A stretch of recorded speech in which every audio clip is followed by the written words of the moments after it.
Chapitre 5. Nous qui sommes donc devenus justes par la foi, nous voici en paix avec Dieu, par notre Seigneur Jésus-Christ, lui qui nous a donné, par la foi, l'accès à cette grâce dans laquelle nous sommes établis.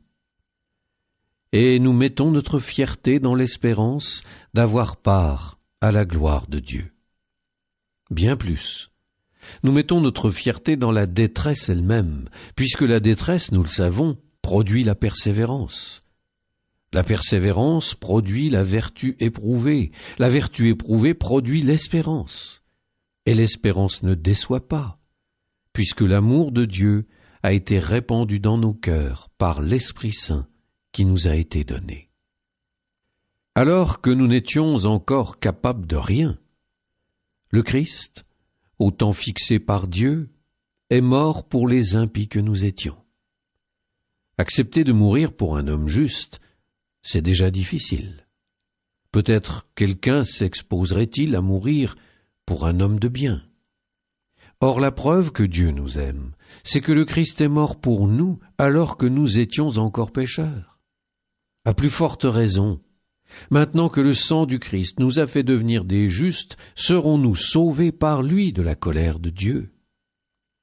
En effet, si nous avons été réconciliés avec Dieu par la mort de son Fils alors que nous étions ses ennemis, à plus forte raison maintenant que nous sommes réconciliés, serons-nous sauvés en ayant part à sa vie. Bien plus, nous mettons notre fierté en Dieu, par notre Seigneur Jésus-Christ, par qui maintenant nous avons reçu la réconciliation. Nous savons que, par un seul homme, le péché est entré dans le monde, et que par le péché est venue la mort. Et ainsi la mort est passée en tous les hommes, étant donné que tous ont péché. Avant la loi de Moïse, le péché était déjà dans le monde, mais le péché ne peut être imputé à personne tant qu'il n'y a pas de loi. Pourtant, depuis Adam jusqu'à Moïse, la mort a établi son règne, même sur ceux qui n'avaient pas péché par une transgression semblable à celle d'Adam. Or, Adam préfigure celui qui devait venir. Mais il n'en va pas du don gratuit comme de la faute. En effet, si la mort a frappé la multitude par la faute d'un seul, combien plus la grâce de Dieu s'est-elle répandue en abondance sur la multitude? Cette grâce qui est donnée en un seul homme, Jésus-Christ.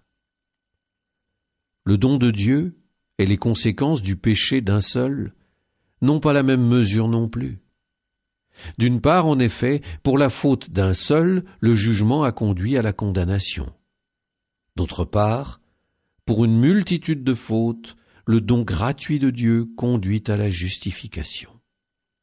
Si en effet, à cause d'un seul homme, par la faute d'un seul, la mort a établi son règne, combien plus à cause de Jésus-Christ et de lui seul, régneront-ils dans la vie ceux qui reçoivent en abondance le don de la grâce qui les rend justes.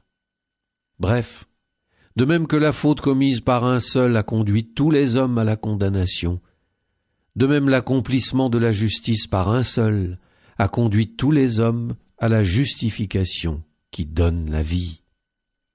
En effet, de même que par la désobéissance d'un seul être humain, la multitude a été rendue pécheresse, de même par l'obéissance d'un seul, la multitude sera-t-elle rendue juste. Quant à la loi de Moïse, elle est intervenue pour que se multiplie la faute. Mais là où le péché s'est multiplié, la grâce a surabondé. Ainsi donc, de même que le péché a établi son règne de mort, de même la grâce doit établir son règne en rendant juste pour la vie éternelle par Jésus-Christ, notre Seigneur.